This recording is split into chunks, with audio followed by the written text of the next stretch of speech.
Senhoras e senhores, sejam muito bem-vindos a mais um podcast da Eco Reborn.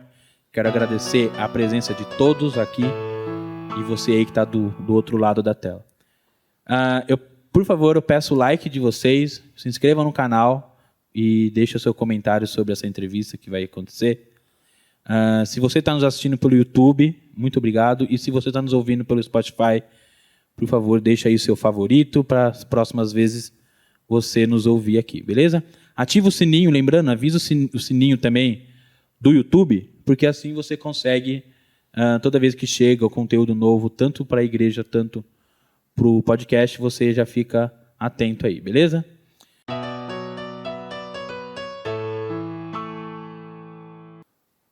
Estou aqui hoje com o Mara Marque.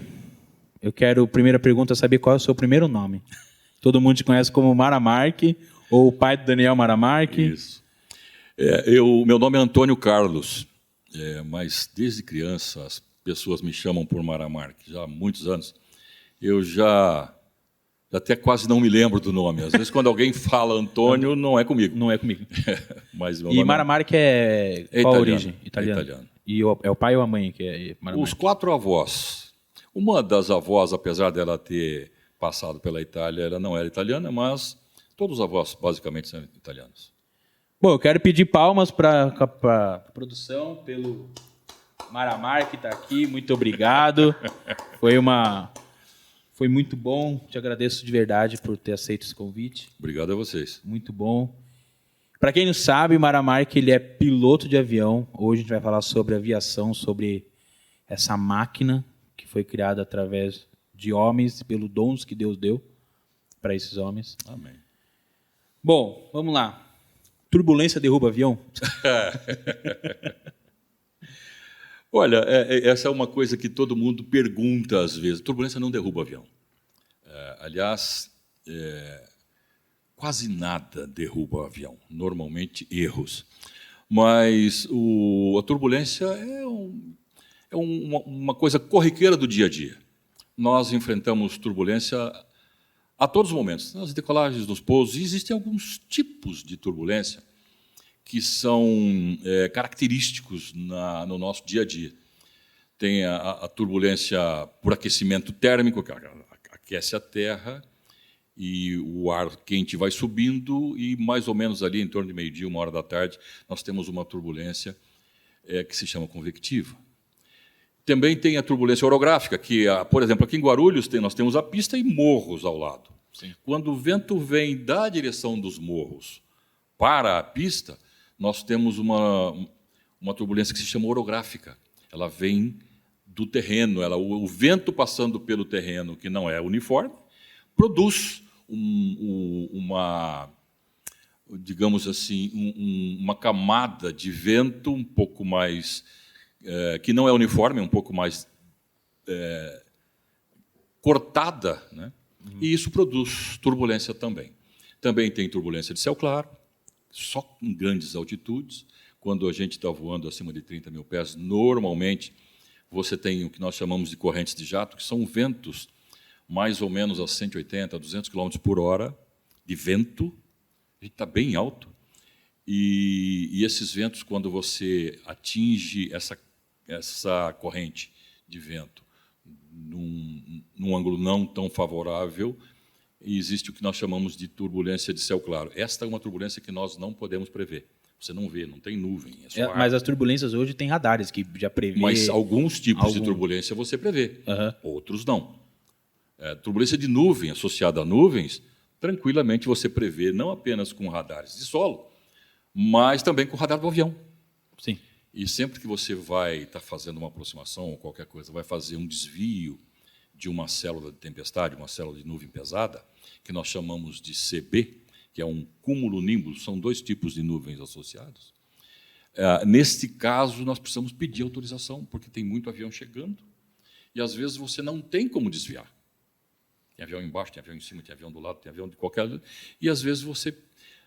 Esse tipo de turbulência, a baixa altura, ele é uma turbulência pesada, mas não causa tanto desconforto como uma turbulência num tipo de nuvem, desse tipo de nuvem acima de 20 mil pés, por exemplo. E durante as chuvas, tipo, por exemplo, está chovendo muito, influencia o avião quando está passando na nuvem ou tipo, é tranquilo também? Vamos dizer. Tranquilo, chuva não incomoda. A chuva incomoda mais. Mesmo no momento que ele está passando na nuvem ali. Até porque o grande problema de chuva, da chuva é nas aproximações para pouso e para decolagem. Sim. Quando você tem uma chuva moderada a forte, existe uma recomendação, isso é recomendação, para que não se pouse. Então você circula, fica aguardando melhorar e depois faz uma aproximação e pousa com uma chuva leve ou até com alguma outra coisa. Mas chuva também não. O que mais nos incomoda são nevoeiros ao invés de chuva. E nevoeiro não tem turbulência, não tem nada, só não tem visibilidade. Mas e aí é totalmente por radar, por GPS. Hoje em dia, as aeronaves, eles têm a capacidade de fazer um pouso com a visibilidade muito restrita, com o teto basicamente zero e uma visibilidade em torno de 50 a 60 metros. Então, mas esses pousos não são manuais, são pousos automáticos. É o avião que faz, junto com equipamentos de terra que nos guiam. Então, é bem tranquilo. Confiante, né? Tem que confiar, né? Tem que confiar. E tudo isso faz parte de uma coisa que nós batemos na tecla, e eu trabalhei muitos anos com isso, é treinamento. Treinamento, treinamento. Aí, quando você estiver cansado de treinar, você vai lá e faz. Treina mais um pouquinho. Aí depois você vai fazer. Quantos anos você já está nessa carreira de aviação? De 76 para cá, são 46 anos. E não cansa? É gostoso. O que cansa é ficar longe de casa. É ficar longe da esposa, longe dos filhos. Às vezes tem um aniversário, às vezes tem um Natal, às vezes tem a Páscoa, como está perto aqui, e você está voando. Está dormindo num hotel, está comendo num restaurante longe de todo mundo. Comer em restaurante e dormir em hotel é muito bom. Quando está com a família também, nos primeiros 2, 3 meses. Depois enjoa. Eu quero comer o arroz e feijão de casa. Eu perguntei para o Maramarca uma vez, né? Você já viajou muito com seus pais? Nossa, antigamente, ele falou que era na época da Varig, eu acho. Na época da Varig era diferente. Na Varig, nossa, eu ia quase sempre. Quase todo mês ele viajava com eles, né? Eles, Natália, né? Cecília, Nossa, e hoje não é permitido mais isso, né? As empresas mudaram muito. Né? Existem... O fator comercial hoje está muito pesado em cima de tudo isso. Eu vi um cara falando que ele falou assim: você é bilionário, abre uma empresa aérea que você fica milionário. É muito caro mesmo? A aviação ela é cara porque existem algumas coisas interessantes na aviação. O que mais é levado em conta é a segurança. E segurança é caro.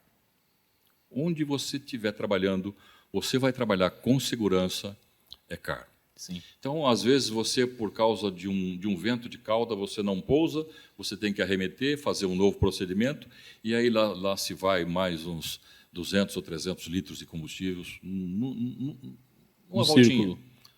Por isso que eles têm que ter aquele extra, né? Sim. Extra. Isso é bem tranquilo nesse aspecto. Mas eu estou falando em termos de custos. Né? Custos são altos. A gasolina, querosene, né? Querosene. Peças são caríssimas, manutenção é totalmente especializada. Você não pode colocar um curioso para fazer. Então, todo mundo tem que ter curso, todo mundo tem que ter reciclagem. O treinamento de um piloto é caro, é caríssimo. Então, você fala treinamento, pode ser Flight Simulator também? Ou... Não Flight Simulator. Nós temos simuladores de voo, não esse Flight Simulator de brinquedo, né? Não, é aqueles que acho que eu já vi também, aqueles que fica... Isso, ele é 3 eixos, é uma cabine de avião grande, bem grande, com muitos computadores ali dentro, e a gente trabalha. Chega mais próximo do real, né? Não é que ele é tão... É muito parecido, quase 100% real. Quase. Algumas manobras você não pode fazer porque ele é preso no chão. Entendi. Mas ele simula completamente curvas. O que você imaginar em termos de pilotagem de um avião, você consegue simular no simulador. Entendi. Muito bem, muito bom. Como que você se apaixonou por aviação? Sempre foi seu sonho? Olha, eu era bem garoto, eu morava num sítio, numa cidade chamada Ribeirão Bonito, e aquela região ali, eu não sei se ainda hoje mas era uma região de treinamento da Academia da Força Aérea. Então, eu sempre via aqueles aviãozinhos passando ali, fazendo aquelas manobras todas. Eu olhava aquele negócio e falei, puxa vida, por que não, né? E fui atrás. Fui atrás. Como nós não tínhamos condições de eu fazer um curso de piloto civil, na época, que era caríssimo, ainda é, mas aí houve uma opção de entrar na Força Aérea. Eu fui piloto militar durante muito tempo. É mesmo? Eu comecei a voar na Força Aérea Brasileira, eu entrei na Força Aérea, servi em Belém, foi lá que eu conheci minha esposa, me casei com ela lá em Belém. Minhas duas filhas, Natália e Cecília, são paraenses, né? Apesar de... Menos Daniel. O Daniel não, o Daniel nasceu aqui em Atibaia. E então eu trabalhei na Força Aérea durante... Então, mas você chegou de pilotar caças? Não. Quando você imagina um aviador da Força Aérea Brasileira, você imagina um cara num avião correndo atrás de outro avião para derrubar. Mas existe uma outra face da Força Aérea Brasileira que a gente, brincando, né, nós nos chamávamos de carroceiros, porque a aviação de caça são poucos pilotos e é uma elite, bem pouca, bem pequena. Eu diria que na faixa dos 10% dos aviadores militares. Os outros trabalham com transporte. Sim. E nós trabalhávamos com transporte, né? Trabalhei na Amazônia, quase 8 anos na Amazônia, voando na Força Aérea e depois numa empresa, depois que eu dei baixa da Força Aérea, numa empresa chamada TABA, que era Transportes Aéreos da Bacia Amazônica. Trabalhei mais um tempinho lá. E depois, aí eu fui trabalhar na Varig.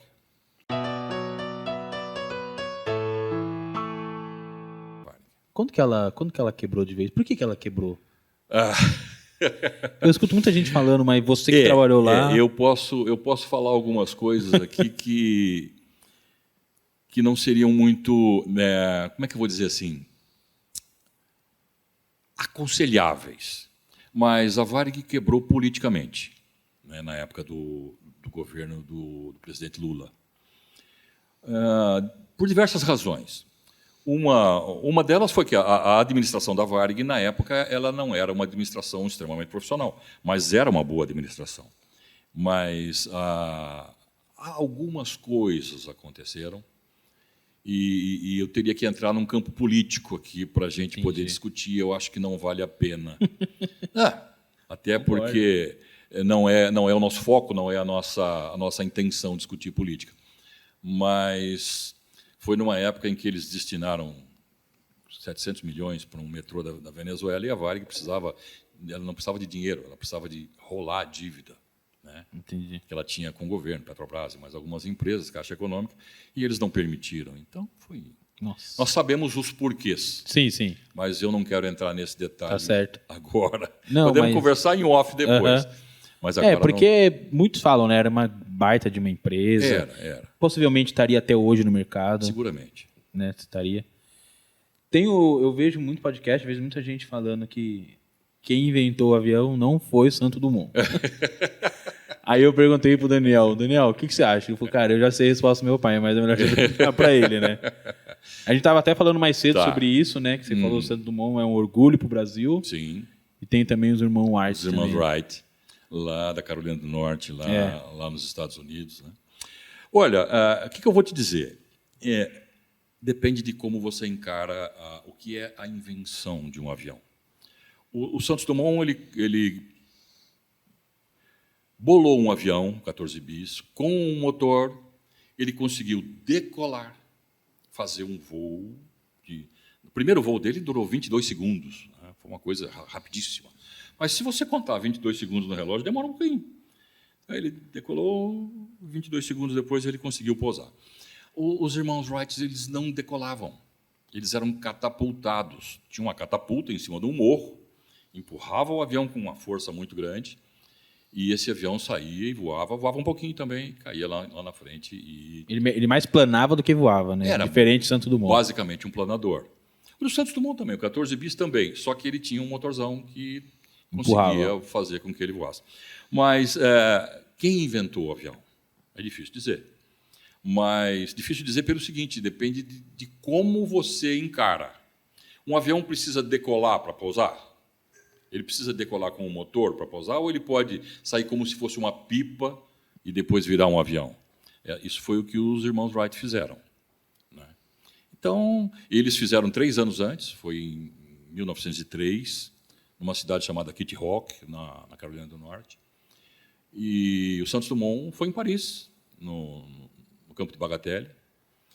O Santos Dumont era um cara tão genial que o relógio de pulso foi ele que inventou, né, para poder voar. Mesmo? Todo mundo usava relógio de bolso, ele não podia mexer, tirar as mãos dos comandos daquele avião para poder ver a hora. ver a hora. Então, ele inventou uma correia, prendeu um relógio de pulso no braço, e aí todo mundo começou a usar o relógio de pulso. Mas ele era um cara tão especial que, alguns anos antes, ele inventou um dirigível. Era um balão de ar quente e ele conseguia manobrar, ele deu uma volta em torno da Torre Eiffel com aquele balão, com aquele dirigível, que foi o número 6. Muito difícil ver hoje, né? Ainda existe bastante. Algumas empresas, inclusive, ainda transportam cargas em dirigíveis, mas são trechos curtos e não dá para carregar muita carga. Mas ainda existe. Aqui no Brasil, um tempo atrás, aí 7, 8 anos atrás, tinha um dirigível da Goodyear. Não sei se vocês se lembram, em São Paulo. Ele nunca vi. Andréia viu, né, Andréia? Em São Paulo vivia o dirigível da Goodyear voando lá em cima, naquelas coisas. Né? E eles são mais devagares, obviamente. Né? Não, velocidade quase zero, bem devagarinho. Não dá para comparar. Você falou lá na Força Aérea, você era mais, você trabalhava como parte mais comercial, né? Como foi para você ver o Antonov destruído? Cara, o Antonov era um avião cargueiro, grande, né? Cargueirão, o único no mundo. O único no mundo. Tinha 2, um sofreu um acidente antes, e esse outro que acabou sendo destruído agora. Eu digo que é uma pena muito grande, porque ele não vai ser reconstruído.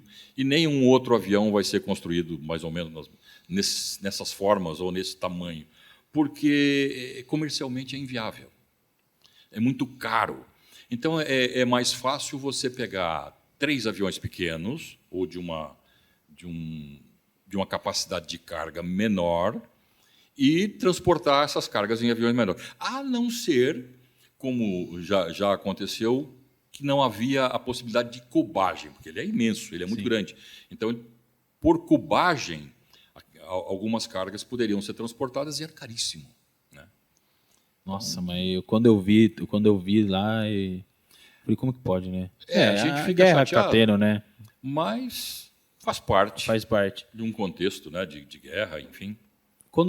Onde que você fez faculdade que fala de aviação? Escola de aviação. Escola de aviação. Eu me formei na Força Aérea. Na Força Aérea mesmo, tá. Foi militar. Como que é a rotina? Como que era a sua rotina lá? A minha rotina era de um cadete da Força Aérea. Nós tínhamos a parte militar, a parte teórica e a parte prática também de aviação, como uma escola civil. A escola civil só não tem a parte militar do treinamento. O resto é tudo igual. Como é que um cara se torna piloto hoje? Sim.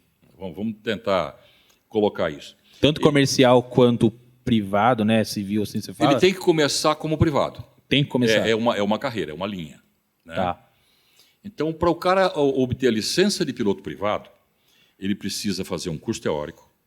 Eu não sei exatamente quantas horas hoje, cara. Ele precisa fazer um exame médico. Ele precisa fazer 40 horas de voo e fazer um cheque. Um cheque é um checador vendo se ele tem condições de voar sozinho. Se ele não vai ser um risco, não somente para ele, mas para outras pessoas também. Sim. De repente, você dá um avião na mão de um maluco aí e ele acaba fazendo coisa que não deve. Mas é mais ou menos isso. Então, aí você se torna um piloto privado. Você pode pilotar o seu avião. Mas é bem assim. Desde que você tenha um avião, você vai pilotar o seu avião. Não é igual comprar um carro, né? Um avião é um pouco mais caro. Você vai ser um piloto privado. Aí, para você ser um piloto comercial, depois de ser um piloto privado, você vai seguir de novo. Você vai precisar de um exame médico, que é uma classe superior ao do piloto privado. Você vai ter que fazer um curso teórico. Depois, você vai ter que fazer um treinamento, vamos dizer assim, fazer um novo treinamento e mais cheques para ser um piloto comercial. Aí você passa em tudo isso.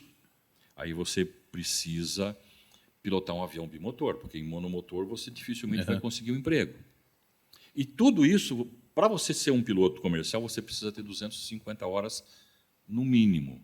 Então, daquelas 40 horas que você fez como piloto privado... Já não serve mais nada, quase, né? Você tem que voar mais 190 horas. Nossa. E para você voar essas 190 horas é caro. Para você pagar para voar. Mas existem alguns recursos.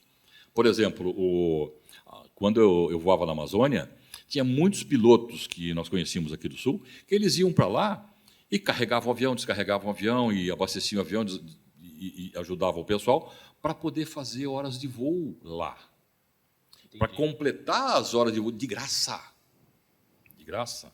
Às vezes a troco de comida para fazer isso, né? E por isso é que a gente dizia que antigamente a gente pagava para voar, né? Para você ser piloto, era caro. E muitas vezes muito suor.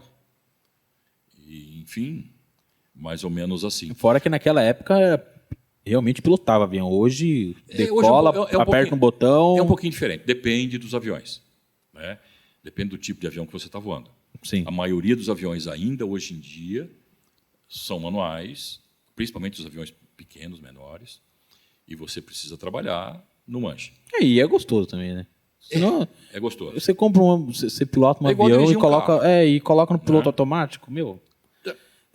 Claro, tem uma hora que você vai daqui para os Estados Unidos, beleza, né? Sim, se você for fazer um voo superior a 2 ou 3 horas, você tem que ter um piloto automático, senão você não aguenta. Não vai. Não é. Mas é interessante que se faça isso. Mas aí você virou um piloto comercial, conseguiu suas 250 horas. Aí você pode trabalhar como piloto. Nossa, mas para conseguir um emprego também... Isso. Para conseguir um emprego nessa situação é extremamente difícil porque você não tem experiência nenhuma. Então você vai ter que trabalhar de novo lá em algum cantinho, no Mato Grosso, em algumas fazendas, na Amazônia, em algum lugar, para você continuar a adquirir experiência como piloto. Alguém vai ter que te ensinar. Você não aprende sozinho. Então, normalmente, você vai ter que ter alguém que te direcione. Vamos colocar assim, uma alma boa que chega e diz assim, eu vou adotar esse cara aqui, vem cá comigo. Então, você vai voar comigo, eu vou te ensinar como é que pousa, como é que decola, como é que faz isso, como é que faz aquilo, como você carrega um avião, como você descarrega o avião, como você faz o balanceamento de um avião, isso é importantíssimo, como você abastece um avião. Então, são coisas que o piloto tem que saber fazer. Sim. Até porque, se alguém fizer errado, ele vai ter que cobrar. Por quê? Porque isso derruba o avião. E aquela frase, né? Se aquele dia não é do piloto, todo mundo sofre consequência. Mas aí você virou um piloto comercial. Aí conseguiu, está voando, conseguiu um emprego, ótimo, que bom, está dando instrução. Às vezes o cara faz um curso de instrutor, vai dar instrução no aeroclube. Aí consegue, puxa, agora eu quero tirar uma licença de piloto de linha aérea. Aí você precisa de 1.500 horas totais. Aí você precisa de fazer um curso teórico, um curso prático. Não, é isso mesmo. Precisa de fazer um exame médico. E também, eu acabei esquecendo de falar a respeito no piloto comercial, para você voar por instrumentos, tem que ter curso, você tem que ter um cheque. Para você voar bimotor, você tem que ter curso, tem que ter cheque. Então, tudo isso custa dinheiro. Segurança custa caro. Então, você não pode pôr qualquer pessoa lá. Segurança é caro. Então, nós falamos sobre isso. Sim. Né? Então, tudo isso é caro. E o piloto é caro. Para uma empresa, também é caro. Então, faz parte. E quanto mais experiente o piloto é, mais caro ele... Assim, quanto mais caro fala o salário dele, fica mais caro para a empresa? Necessariamente não. Depende. Isso depende de empresa. Salário é uma coisa... Cada empresa tem uma forma de pagar. Umas pagam por hora, outras pagam por quilômetros, outras têm um salário base extremamente baixo e o cara vai ganhar por produção. Outras põem o salário normal lá em cima, para você atingir aquela meta, ou se você não atingir, você tem redução. Então, tem diversos tipos de salários aí, de acordo com a empresa. Tem empresas de táxi aéreo que pagam, se você não voar, você não vai ganhar nada. Simples assim. Você é um freelancer. Igual corretor, se você não vende, você não ganha. Sim, se você não voar, você não ganha. Mas você tem que estar lá com o uniforme bonitinho, passado, o sapato engraxado, tudo, né? Tem que estar gravata Organização, acertadinha, com as suas licenças todas em dia, porque se você não tiver com licença em dia, você não pode voar. Então, tudo isso custa dinheiro, e custa dinheiro de quem? Do piloto. Do piloto. Então, é complicadinho.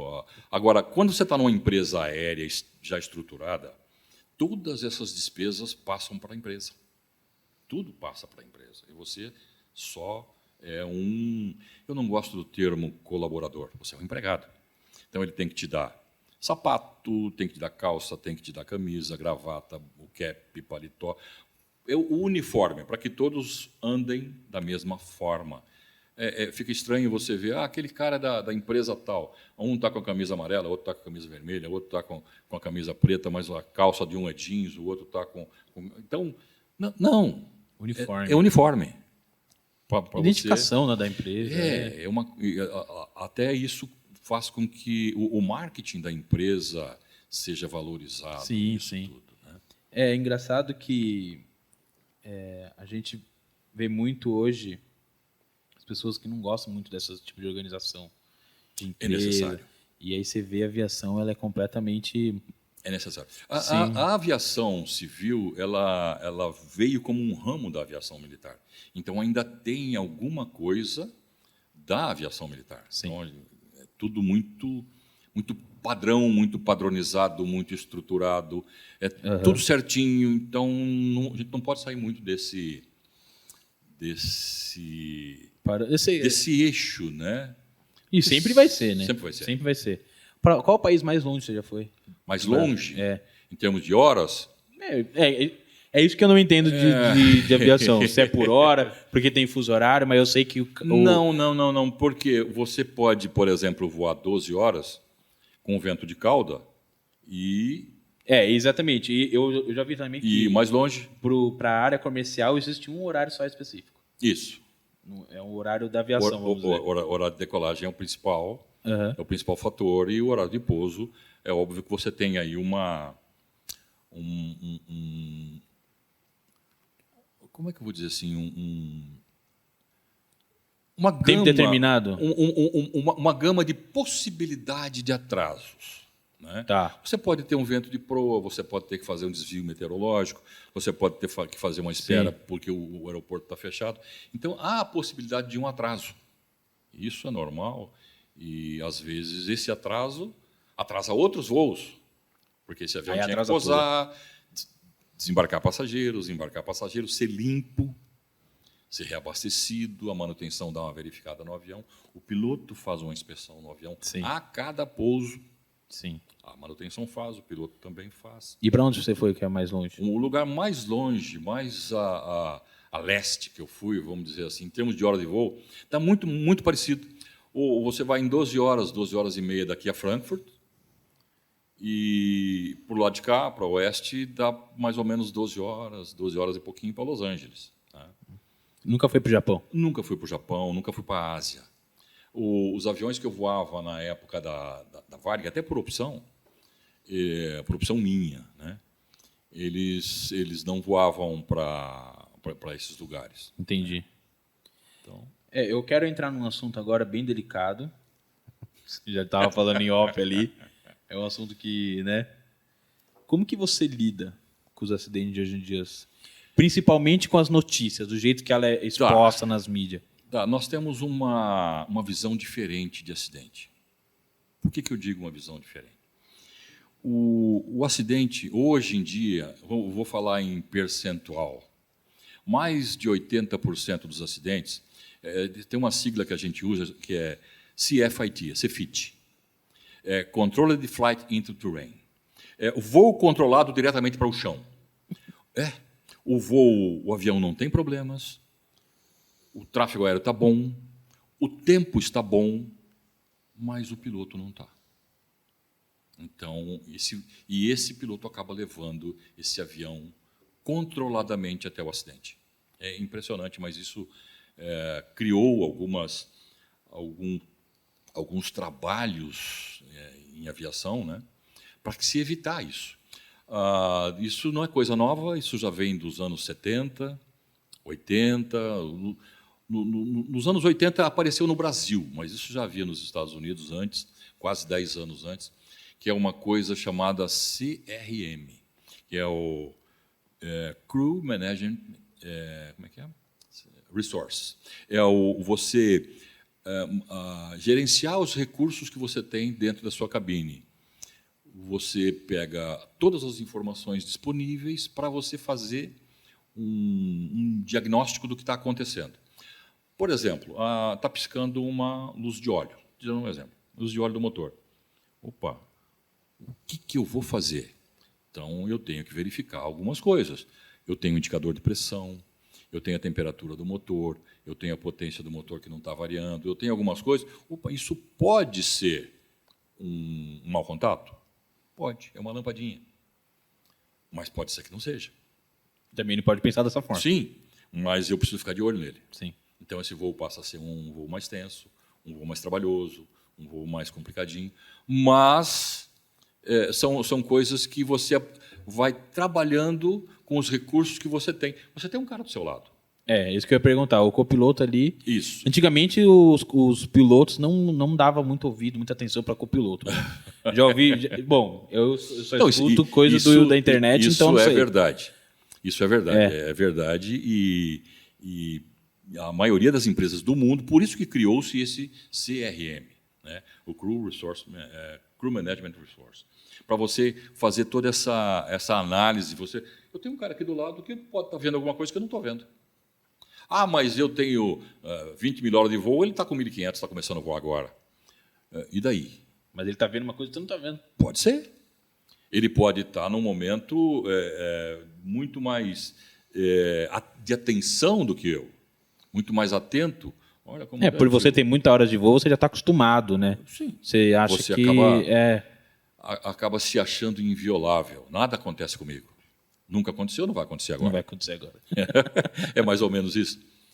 E então você despreza um pouco a opinião daqueles que são, entre aspas, menos experientes. No avião vai... Isso acontecia, tá? Tá. Hoje em dia está se modificando, mais de 20 anos, está tentando se modificar isso, apesar de ainda tem gente que não utiliza desses recursos, ok?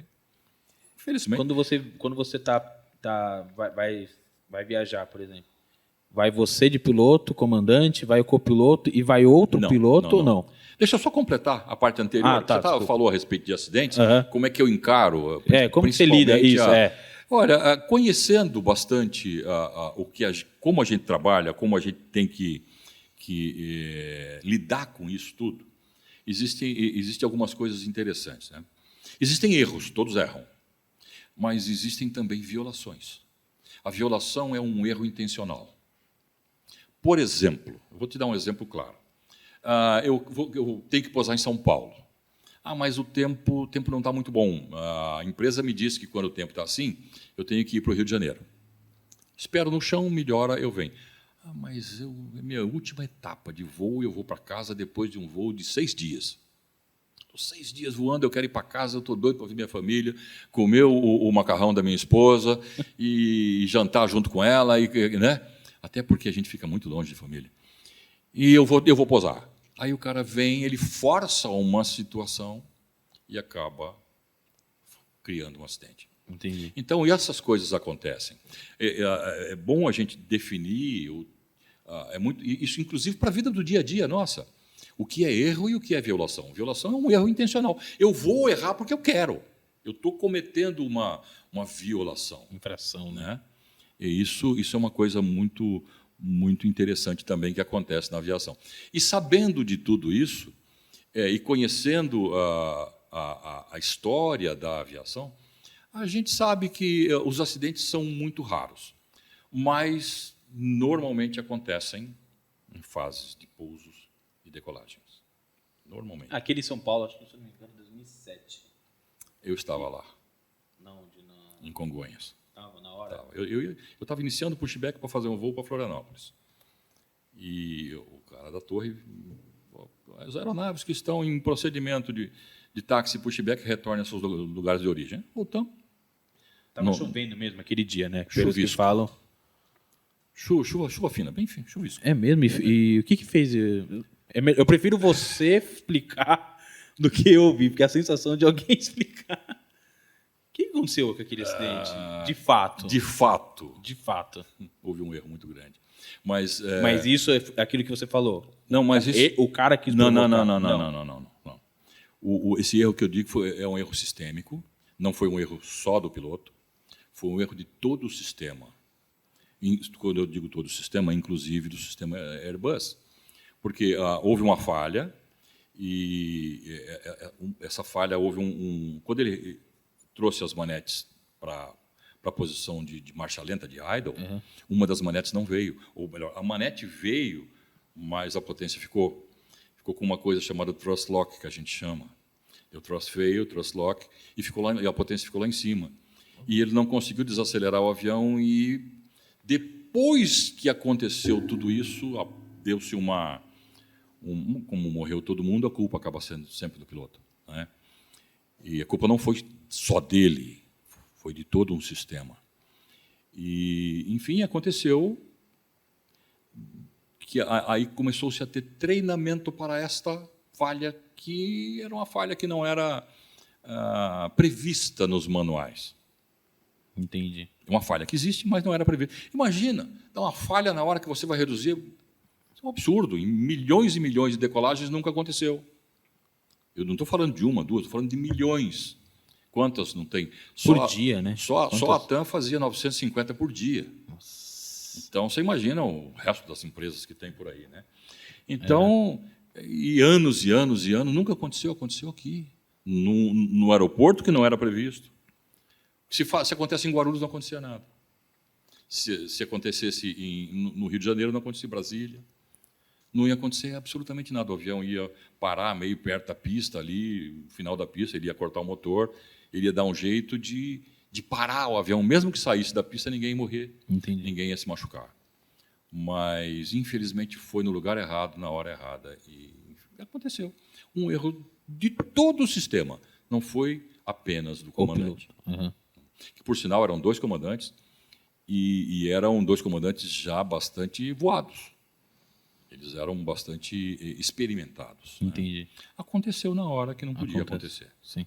Acontece.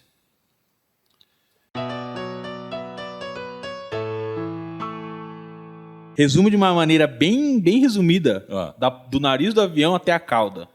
Como que ele é feito e principalmente na área do piloto ali. Como é feito? Como é manuseado, né? Tá. Os manetes. O que é manete, né, André? O que é manete? A cabine do avião. Cabine do avião. A cabine do avião ela tem alguns instrumentos, que são instrumentos de navegação. São os instrumentos que nos dão a orientação de atitude do avião. Se o avião está com o nariz para baixo, para cima, de lado, está em curva ou não. Nos dá a indicação de proa, indicação de vento, de velocidade, de altitude. Enfim, nós temos tudo que nos ajuda ali para navegar. Sim. GPS, enfim, tem instrumentos inerciais para isso. Também tem os instrumentos de motor, que nos dá a potência que você está usando, o consumo que você tem, como é que você está de óleo, como é que você está de temperatura de motor. Igual então, carro, né? Um painel de carro ali. É um pouquinho mais complexo. Sim, óbvio. Tem um pouquinho mais de coisas, mas existe um monte de computadores interligados ali que te dão todas as informações num painel. Esse painel, eu voei Boeing muitos anos, e voei Airbus também, esse painel no Boeing chamava ICAS, e no Airbus chama ECAN. Né? Então, são só marcas diferentes. São só marcas diferentes. Tá. Mas eles atuam mais ou menos igual. E então, dali, os Boeings usam um manche, que é um volante cortado pelo meio, né, para fazer curvas, né? O Airbus usa o side stick, que é um joystick de lado ali, para você trabalhar nisso. Nossa. Você prefere qual? Para mim, indiferente. Eu, quando vim para a linha Airbus, eu achei muito estranho. Mas depois que eu me adaptei, Tem que acostumar, senão você não Acostuma. consegue, né? Acostuma com tudo. E Pedais. Você tem os pedais. Os pedais. Os pedais, eles Acelera e freia, tá? Os pedais, eles têm duas funções. O pedal em cima é freio. E a parte de baixo dele, ele comanda o leme direcional. Então, nós temos um leme lá atrás. Sim. Se você está voando assim, você recebe um vento de lado, o que acontece com o avião? Ele vai para cá. Sim. Para ele não vir para cá, eu quero ir para cá. O que eu faço? Eu ajeito o avião aqui. Só que isso é feito no pedal, lá atrás. Mas isso não é automático. Não, isso é manual. O piloto automático, quando está engatado, ele faz isso. Tá. Eu quero ir daqui para cá, o piloto automático faz. Vai. Mas se eu estiver voando na mão, eu tenho que fazer o que a gente chama de compensação. Eu preciso compensar esse avião. Deixá-lo estabilizado para que ele vá nesta rota, ou Entendi. nesse caminho. Né? E o que mais?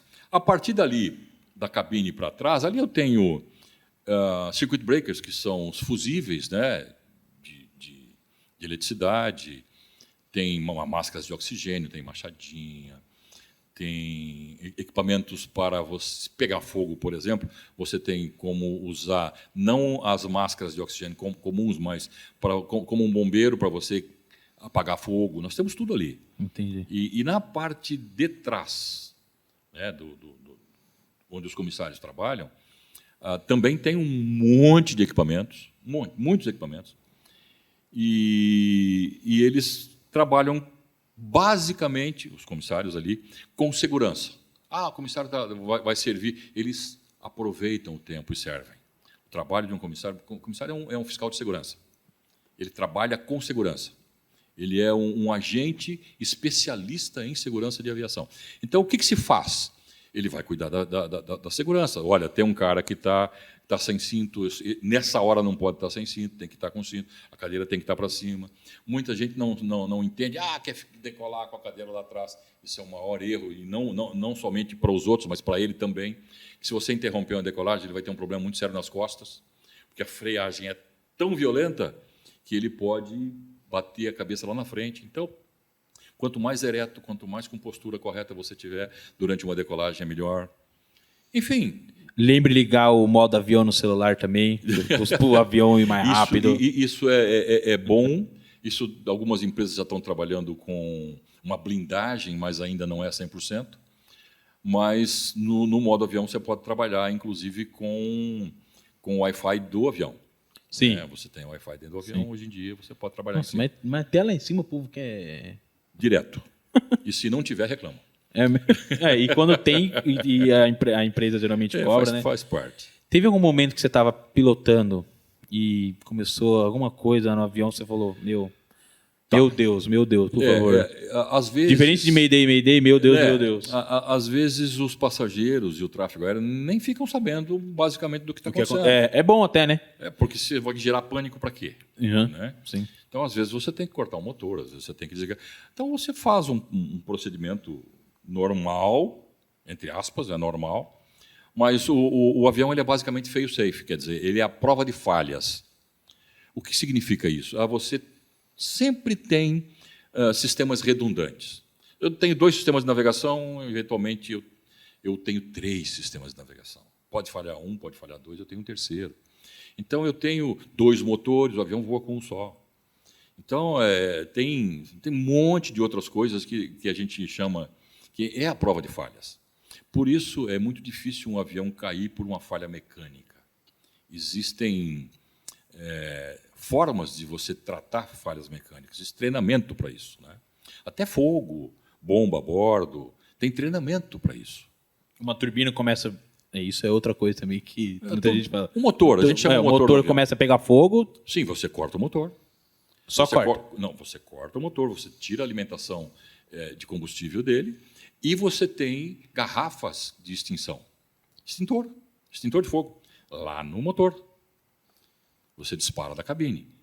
Só que quando você dispara uma garrafa daquela, você joga o motor fora. Né? Literalmente, mas pegou fogo? Não, mas tudo bem, faz parte. Então, pegou fogo? Pegou. Então, vamos cortar o motor e vamos disparar as garrafas. Assim que o fogo for controlado, acabou o problema, você prossegue seu voo normal. Ou, dependendo de onde você estiver próximo à decolagem, você volta e pousa no aeroporto que você decolou. E você Aquela informa de Houston também, né? Se eu não me engano. Não entendi. O acidente de Houston, que o cara pousou na água. O pouso na água ele é um pouco mais complicado do que o pouso em terra. Né? Com certeza. Foi lá em Nova York, né? Sim, sim. Lá no Acho que é Houston, no não Rio é? Hudson. Hudson, isso, desculpa, Hudson. O Sullenberg. Isso. Também tem treinamento para isso. Tem treinamento para isso? Lógico. Esse treinamento, o nome dele em inglês é ditching, né? Você faz. Você tem um botãozinho quando você vai fazer isso que ele fecha todas as entradas, tudo que existe no avião ele é selado para que o avião fique o maior tempo possível flutuando na até água, a hora claro. que você possa abrir as portas, jogar os botes para fora. Nossa, e as pessoas. Tem até bote dentro do avião. Lógico, né? Claro, lógico. E não pode faltar nada dentro do avião, porque lá em cima não tem um grau da vida para. Não tem sem estacionamento sem encostar. Mas nunca passou com essa sensação de que. Algumas vezes eu tive que fazer alguns procedimentos para minimizar problemas. Entendi. Né? Mas nada de muito susto. São procedimentos normais que a gente acaba fazendo para que a aviação se torne mais segura. Por exemplo, se você tem um fogo no motor, como você falou, se eu não cortar o fogo no motor, ele pode passar fogo na asa. E a asa é onde nós temos combustível.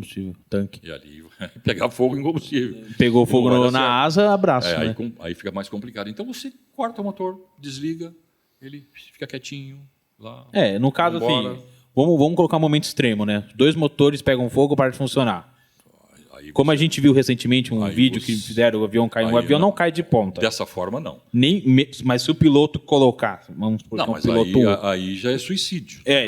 Então, o cara tá o avião, por isso que ele tem a asa, porque ele plana. Ele é um planadorzão. É claro que ele plana vai caindo menos, rápido. Ele vai. Existem velocidades específicas para isso. Também é feito em treinamento. Né? Falha de 2 motores. Você tem falha Isso de motor, pode acontecer. Pode acontecer. E, inclusive, você pode tentar religar esses motores. Onde é mais plausível de que isso aconteça é em regiões vulcânicas, onde você tem poeira vulcânica.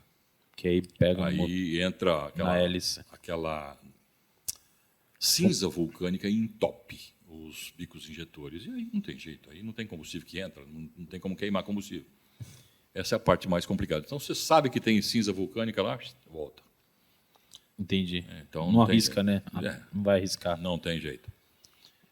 Marmai, como que é para você, um cristão, ficar mais perto da casa de Deus ali? Rapaz, então eu vou te dizer uma coisa interessante. Você gosta de escatologia, você acabou de falar alguma coisa comigo aqui. 1 Tessalonicenses, capítulo 4, de 13 a 18, eles trabalham com o arrebatamento da igreja. Você já leu esse texto? Todos aqui já devem ter lido. E eu costumo brincar o seguinte, eu vou estar mais perto. Eu vou primeiro. Porque nós vamos encontrar com o Senhor nos ares. O Dr. João fala isso. O Dr. João falava assim quando eu fazia discipulado com ele. Eu queria ser piloto de avião, por quê? Porque quando Jesus voltar, eu sou o primeiro. Nós vamos encontrar o Senhor nos ares. Né? E eu costumo brincar também, às vezes eu estou dando uma aula, falando alguma coisa sobre isso, dou uma olhada lá para fora, está vendo? Tem nuvem. Então o Senhor pode voltar hoje, se não tiver, porque está escrito que nós teremos em nuvens. Né? O Senhor voltará em nuvens. Então, são só brincadeiras que a gente faz para o pessoal gravar um pouquinho o que é. Mas interessante é que nós... A maravilha que deve ser. Eu nunca andei de avião. Olha, meu sonho. É gostoso. É gostoso. Eu falo por mim, eu gosto. Eu gosto de trabalhar. Piloto, né? Mas tem gente que tem medo e o medo faz com que o voo fique extremamente tenso. Para a pessoa. Para a pessoa. Sim. Tem as pessoas lá que sentam ali, se agarram e ficam assim o tempo todo. 3 horas de voo desse jeito. Aí decola, pousa, sai do avião. Parece que nasceu de novo. Tem uns que beijam até o chão. Então é interessante o que o medo faz, né? Mas é isso. E você deve ter uma rotina toda vez que vai decolar, pousar, né? Tá. Existem checklists que a gente faz. Então, nada é feito de cabeça. Se você faz de cabeça, você pode pular itens. E você não pode pular um item qualquer. Nem uma vírgula. Você não pode errar uma itens vírgula. São importantes. Então, nós abrimos um livrinho. Quantas vezes eu fiz aquilo na vida? Milhares. Todo voo. Todo voo. Cada dia, 5 etapas, 4 etapas, e todas as vezes. Eu sei o que tenho que fazer, sei. Eu sei o que eu vou ler ali, eu sei. Mas eu tenho que fazer. Então, nós seguimos um planejamento. Esse planejamento quem faz é a empresa que constrói o avião, no caso a Boeing ou Airbus. E a empresa coloca, eu quero tirar esse negócio daqui, colocar aqui em cima, quero que o piloto faça isso antes disso. Tudo bem. A fabricante do avião, a Embraer ou qualquer um, eles permitem que as empresas trabalhem com um negócio que a gente chama de SOP, que seriam procedimentos padrões operacionais.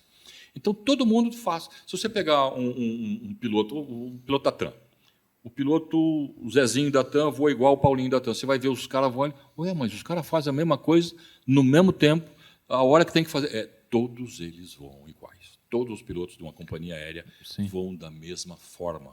Faz a mesma coisa na mesma hora. Para quê? Para que tudo isso sirva como um padrão, para que isso entre na cabeça. Fala, às vezes você pega, está com pressa, vai fazer um negócio. Pô, eu pulei alguma coisa. Não, e fazer às de vezes novo. pode até acontecer, por o erro disso. E acontece. Né? Acontece pular algum item um pouco mais importante. E aí, infelizmente... Combustível, às vezes, cara... Poxa, era para chegar o que aconteceu com a Chapecoense, né? Bombas... Não, aquilo é outra história. É outra história. Bombas de combustível, o cara não ligou. Então... Quando a Chapecoense não foi falha do... foi um elo de coisa, né? Mas falam que é gasolina, o avião não podia voar, enfim. Aí, como que você resumiria o acidente de Chapecoense? O voo em si dava mais ou menos 5 horas. 5 horas e alguma coisa. A autonomia daquele avião era exatamente essa. Mas quando você vai fazer um planejamento de voo, você vai de um lugar A para um lugar B. Se você não conseguir pousar, você tem que ter combustível para ir para um lugar C, mais 10% deste trecho de A a B, mais 30 minutos. Ele não obedeceu essas regras. Ele teria que fazer um pouso intermediário. Esse pouso intermediário custava dinheiro. São voos internacionais. E pouso internacional é caro. Então, ele optou, opção dele, pessoal, por ir direto para não fazer esse pouso. Isso é o que se comenta, a boca miúda, e é o que normalmente acontece. Porque foi um caso clássico do que eu falei aqui no começo, CFIT, do Controller de Flight into Terrain. O avião estava bom? Estava. Estava perfeito? Estava. E por que o cara foi? Foi uma ganância, violação. Ele cometeu um erro intencional para economizar. Eu acho que dá. Não deu. Daí, quando está acontecendo um acidente... Provavelmente ele já deve ter feito isso. E deve ter dado. Só que naquele dia ele deve ter pego ventos de proa, ele deve ter pego algumas... Ou teve que fazer alguns desvios. Infelizmente aconteceu. Ele teve que dar mais uma volta porque tinha outro... Porque tinha outro avião na frente dele.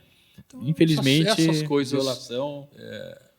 Isso é o básico que a gente sabe. Não obedeceu regras, a possibilidade de um acidente é muito grande. E não é só o piloto que sofre consequências. Não. O time, o mundo sofreu uma consequência. Você está com um monte de passageiros, você tem carga, você tem um monte de coisas ali necessárias para outras pessoas. Né? Infelizmente, aconteceu. Se aquele avião que estava na frente dele não tivesse que fazer uma espera, ele iria pousar e não ia acontecer nada e também... ia continuar fazendo a mesma coisa e até um dia... que ia acontecer com outras pessoas.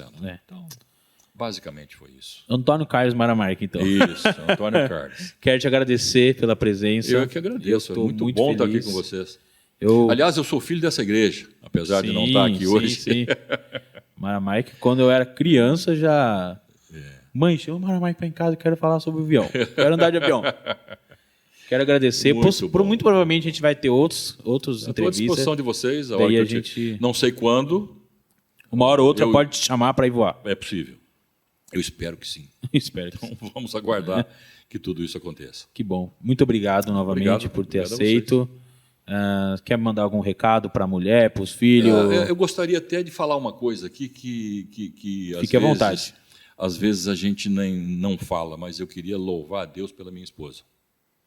Por quê? Isso é muito simples e eu sempre falo isso.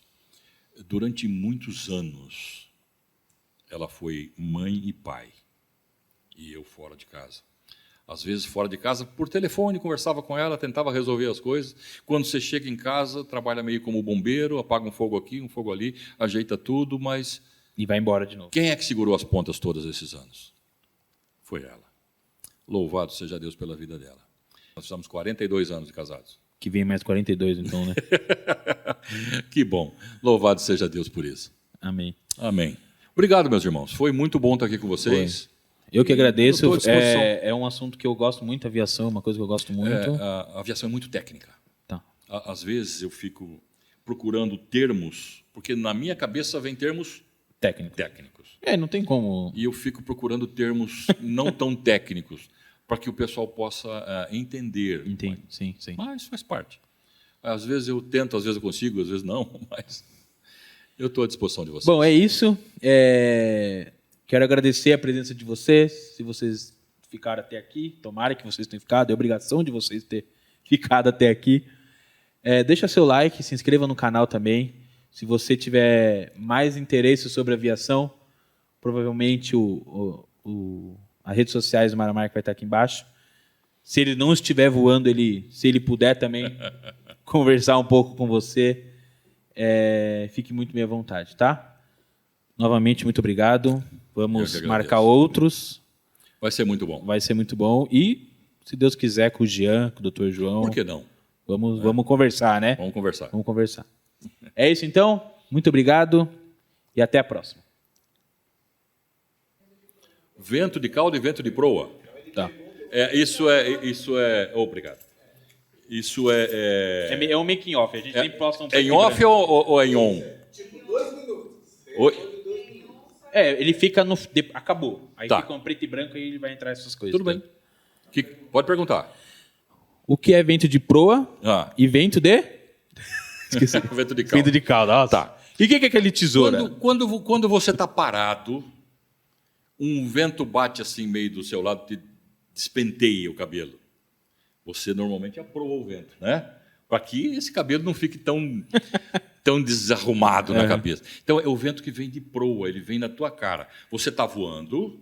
Sim. E você pega um vento de proa. Esse vento frente. te atrasa, um vento de frente. Os ventos que a gente pega em altitude são ventos muito fortes. Então, às vezes, eu vou dar um exemplo. Você vai daqui para Recife. Você faz o voo em 3h05, 3h10. Você volta de Recife para cá, você faz em 3h40. Por causa de vento. A rota é a mesma, você vai no mesmo lugar, você vai com o vento de proa, o vento te segurando, que é a vinda de lá para cá. E daqui para lá, o vento de cauda, ele vai te empurrando, ele vai... A seu favor. A teu favor, exatamente isso. Ele está alinhado com a tua cauda. Então, ele melhora o teu desempenho, você gasta menos gasolina, você gasta menos tempo. Enfim, gasolina que eu falo é combustível. Combustível, não é que chega lá na... gasolina, não, até que eu tenho... O nosso combustível é querosene, não é gasolina. Mas é isso. Mais alguma coisa assim de curiosidade? Você falou manete. Manete você não respondeu, o que é o balanceamento do avião? Balanceamento do avião. Não é balanço Não, balanceamento de avião é o seguinte. Eu tenho alguns porões de carga e tenho passageiros. Eu tenho que ficar com esse avião o mais equilibrado possível. O meu centro de gravidade ele tem que estar próximo da minha asa. O que é isso? Eu tenho que estar com um peso atrás, peso na frente, mais ou menos iguais durante todo o tempo. O máximo que acontece, eu tenho um gráfico que a gente trabalha em cima disso, eu não posso sair desse gráfico. Por quê? Porque, às vezes, o consumo de combustível também, como a asa do avião não é reta, ela é enflechada, o consumo de combustível faz com que a minha parte traseira do avião vai ficando um pouco mais leve. Então, mas isso o piloto automático ou você tem que compensar. Ah, tá. Então, o que você faz? Então, você vai trabalhando compensando o avião. E ele tem alguns compensadores na parte traseira do avião, né? Na cauda. E você vai mantendo o avião ou mais para cima ou mais para baixo. Porque quando o nariz fica muito pesado, a tendência do nariz é baixar. Sim. E quando o nariz baixa, o que acontece com o avião? Ele vai para baixo. Sim. Só que eu não posso fazer isso, então eu tenho que segurar o nariz do avião. Então eu vou compensando esse avião para que ele se mantenha balanceado. Balanceado significa com o centro de gravidade sempre numa posição... dependendo do tipo de avião, dependendo da carga que você tem, dependendo do número de passageiros. Às vezes você tem um monte de passageiros na frente, um monte de passageiros atrás, pouco passageiro no meio. Mas por que isso? Porque tem pouca gente e eu preciso distribuir os passageiros por causa de peso. Então, o próprio computador lá no check-in já faz isso. Dependendo do número de passageiros, isso se chama row seat trim. Uma trimagem, um acerto de passageiros de acordo com as poltronas, né? Para que o avião fique sempre balanceado. Reto, vamos dizer reto. Tá. Vamos colocar assim. Para que ele não fique nem assim, nem assim. Se ele ficar assim, ele vai tender a subir. Se ele ficar assim, ele vai tender a baixar. Então, ele tem que ficar retinho. Reto, sim. Nem sobe, nem desce. E isso, para que esse centro de gravidade seja mantido ali, eu preciso usar alguns artifícios para que isso aconteça. E são os compensadores.